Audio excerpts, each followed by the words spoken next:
Pues bendito fuera Dios si fuera así, no. El querer y el dejarse querer es muy importante. Y confiar un poquito más en el prójimo también. Confiar en el prójimo, ver lo bueno que tiene siempre el prójimo, aunque tenga una enfermedad imparable, es decir, algo bueno tiene. Siempre hay algo bueno, ¿verdad? La cima del Everest, un programa dirigido y presentado por Xavi T. Vargas, con la colaboración de Pedro Alcubilla. Mira, yo en esta charla que me sumergería de cabeza y estaríamos hablando todo el día, pero quiero hacer también una pequeña retrospectiva que nos cuente el Padre Ángel en qué países ha estado, qué es lo que más le ha llamado la atención, cómo empezó todo esto igual. Primero vamos a empezar por ahí, ¿cómo empezó esto? Bueno, esto comenzó en Asturias, teniendo nosotros otro sacerdote y yo 24 años, y viendo que los niños no tenían casa, no tenían donde dormir, dormían en las plazas, y comenzamos haciendo primero esos hogares de niños, deshaciendo los grandes internados del hospicio que había, en donde eran un número, donde estaban pelados la cabeza al cero, con bandirón azul. Eso en la zona de Oviedo, creo, ¿verdad? Sí, esto fue en la zona de Oviedo. Y después fuimos ya haciendo hogares por distintos lugares de España. Hoy estamos en 47 países. Los últimos países han sido Irak y Haití, en donde estamos, es decir, acabo de venir ahora de El Salvador, de otro de los países que después del terremoto estábamos allí, y sobre todo lo que tenemos es muchas ganas de estar con la gente que sufre, no por hacer cosas. Mira, a veces podemos llevarles cosas, pero sobre todo lo que intentamos llevarles es el calor, el cariño, el decir que estamos cerca de ellos. Es lo que la gente quiere al final de eso, cuando están sufriendo. Me llama muchísimo la atención que estéis en tantos países, ¿verdad? Y digamos, la base donde estamos ahora mismo, la casa donde estamos hablando con el Padre Ángel, sea una casa tan humilde. Esta casa la ves por fuera y luego piensas que estáis en 47 países y luego realmente ves organismos que es todo lo contrario, que no están más que en 2 países y tienen un palacio enorme como sede y 50 consejeros, y me llama muchísimo la atención, eso dice mucho. Sí, se utiliza bien el dinero. Nosotros utilizamos o intentamos utilizar bien el dinero, y sobre todo lo que nos interesa es estar cerca de la gente. Ni tener propiedades, ni tener palacios, ni tener grandes residencias, pero todo lo que uno puede hacer es destinarlo de una manera especial a los que más lo necesitan, que son los países de este tercer mundo, donde no tienen estos niños que están aquí por primera vez. Algunos de ellos tienen solo 2 años, dormían en un colchón, llevan casi 2 años, en el mes de enero va a llevar 2 años Haití sin el terremoto, y no tienen un colchón donde dormir, no tienen una casa, no tienen un lugar, y llegan aquí y cuando abrían el grifo decían ellos que cómo puede salir agua de este grifo, ¿no? Qué curioso, ¿verdad? Y 2 años después que la gente ya no habla de Haití, ya nos pensamos como en los periódicos, nos sale que todo está solucionado.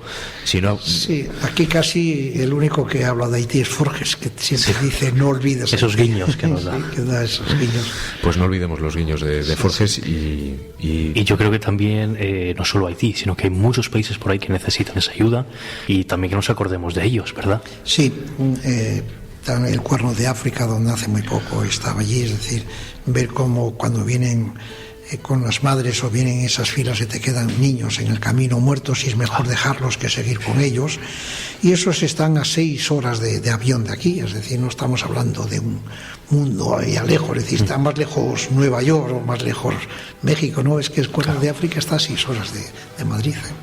Es verdad, siempre que tendemos a coger el avión, irnos de vacaciones, venga, tenemos 5 días, vámonos a Nueva York, en vez de coger y decir, oye, pues mira, vamos a guardar este dinero. Pero dentro de todo eso debemos resaltar, y quien nos escucha, que brilla mucho más la bondad, la solidaridad en el ser humano, que eso, y nunca en la historia de la humanidad hubo tanta solidaridad como hay ahora, sin duda alguna. Entonces, sí, en ese sentido igual desmitificamos un poquito todo esto. Está muy bien enterarse de estas cosas en el año 2000. Fíjate que en el año en que vivimos, nunca en la historia hubo una reina, por ejemplo, que llorase. Nosotros hemos visto a la reina llorar ante estas tragedias. Nunca hubo tantos políticos que al menos en el programa y en su mensaje llevan que el último que hay que recortar son el bienestar social. Al menos lo dicen. Después, a la hora de verdad, no sabemos si lo hacen o no lo hacen. Se lo piensan un poco más. Pero para eso estamos aquí, para pedirles que eso, pero al menos tienen buenas intenciones. Antes eso no era políticamente bueno, es decir, pero hoy eso lleva votos, lo cual quiere decir que estamos en buen camino, ¿no? Bueno, ahora que mencionas un poquito la reina, no sé si debo decirlo, creo que por ahí hay una anécdota con unas bellotas y un centro de Granada. Sí, ¿no? Hay un mensaje. En mi vida hay tantas cosas de anécdotas de que en una ocasión en uno de los reformatorios que fuimos, estaban los niños comiendo bellotas y cogí un puñado de bellotas, las traje para Madrid. Para enseñárselas al presidente del Consejo de Menores. No me quiso recibir y entonces, medio enfadado, le cogí las bellotas y las mandé, unas a la Casa Real y otras al presidente, que era Suárez, para que la comieran sus hijos. Eso tuvo su efecto, lo tomaron pues como un acto simbólico de que no deben comer, es decir, que sean hijos de rey o hijos de un gitano, a lo mejor el gitano es más hijo todavía que esos, que deben tener toda la misma dignidad. Pero esas anécdotas las haces cuando eres joven, cuando eres valiente, después te toman represalias algunas cosas. Pero yo las seguiría haciendo, no, debemos defender a los que no tienen voz. Entonces, seamos revolucionarios, ¿no? Revolucionarios siempre... En el buen sentido de la palabra. Se necesita en el buen sentido y a veces incluso en el mal sentido de la palabra. Yo estuve en Yemen el verano pasado, la Semana Santa pasada, y allí la reflexión que hacía era que a veces para que caigan algunos dictadores, para que caigan algunos regímenes, para que caiga esa manera de funcionar en algunos países, a veces es necesario la revolución. Yo no digo el matar, ni digo coger las armas, pero sí es necesario que haya gente valiente que sea capaz de decirle a ese hombre o a un gobierno que no se puede estar 30 años o 40 años subjugando y teniendo súbditos como tienen estos países. Y eso sé que no es cristiano, pero es humano y hay que comprenderlo, pero hay que decir que nunca, ni en esa ocasión, la muerte tiene justificación, pero tampoco la tiene por parte de ellos, de los que tienen el poder. Y ahora estamos sufriendo lo de Siria y sufrimos algunas de esas cosas.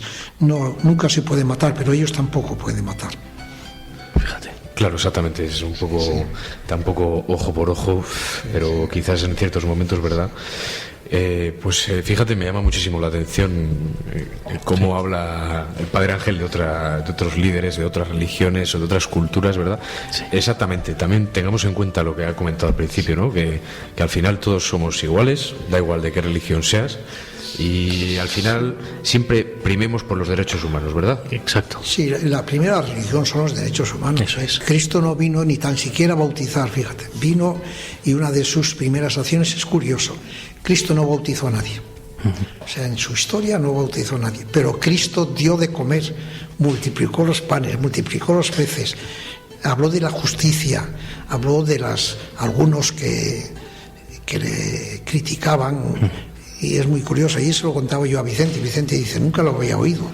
Cristo curaba en sábados, curaba a los enfermos, y había unos desgraciados, los capitostes, que le criticaban y decían, mira ese que anda curando en sábado. Y entonces Jesús se enfadó y dijo, ir y decirle a esos hijos de zorra, ir y decirle a esos hijos de Satanás, ir y decirle a esos hipócritas que el Hijo del Hombre vino a curar y a dar de comer a los pobres. Les llamó zorras, le llamó hijos de víboras. Ahí está esa rebelión. Ahí y eso no lo dice nadie, pero a veces hay que decir las cosas. También es verdad que le mataron, ¿no? Y uno no quiere que nos mate, ¿no? Pero estoy convencido que hay mucha gente por ahí que sí ha muerto por... Pero Cristo no vino a bautizar, vino a eso que decís vosotros, a reclamar los derechos del hombre, que el hombre debe vivir, debe tener dignidad. Y eso lo ha dicho en esos 3 años que tuvo de vida pública. Sí.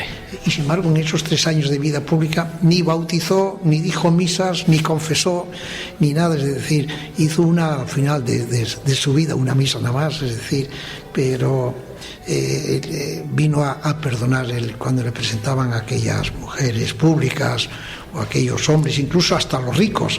perdonaba. Dice, si queréis dar lo que tenéis o repartir lo que tenéis.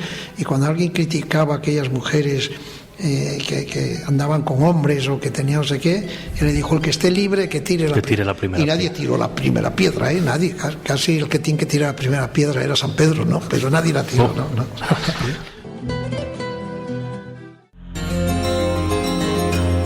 La existencia es un viaje en el que no existen los caminos llanos, todos son subidas o bajadas.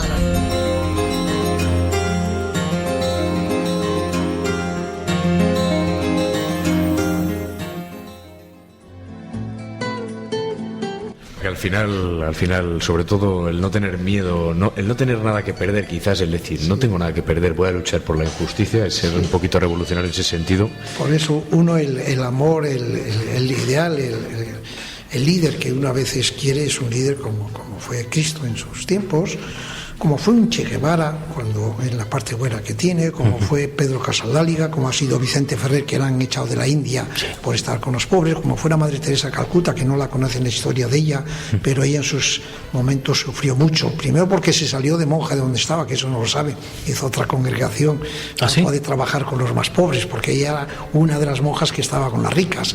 Todas estas cosas, es decir, por eso a veces cuando alguien nos da un baculazo, un obispo te dice que no es lo más prudente lo que dices, cuando hablas de que por qué no se van a bendecir a las personas, a los gays, y yo sí puedo bendecir a un perro o puedo bendecir a los animales el día de San Antón, y cuando vienen dos personas del mismo sexo que se aman y que se quieren y me piden la bendición, me dicen que no la puedo bendecir, pero ustedes están locos. O sea, puedo bendecir un edificio, un coche, y no puedo, ¿y no un ser humano? A dos que se quieran. Bueno, pues eso a veces molesta a la alta jerarquía.